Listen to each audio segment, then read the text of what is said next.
Hello, traders. FX Pip Collector here. Today is Thursday, May 1st, and this is my analysis for the Euro Yen.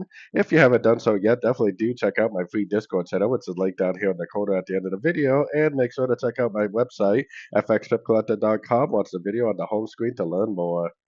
So, anyways, the Euro Yen made a very nice push up last night in the Asian session.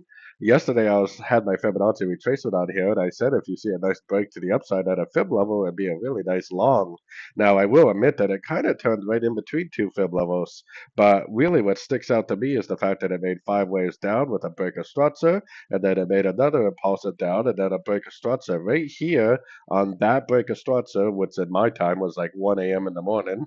That would have been the entry right there because that would have been impulsive down, corrective up, impulsive down, break a structure, which is exactly what we would look for the end of an ABC correction.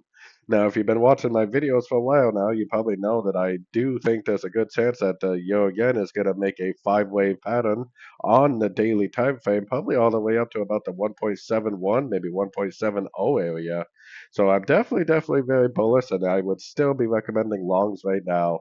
I definitely wouldn't be trying to go long right now, and I would probably expect it to at least take out the highs, but maybe after it takes out the highs, you'll get like a nice three-wave pullback in order to go long again for the continuation of the uptrend.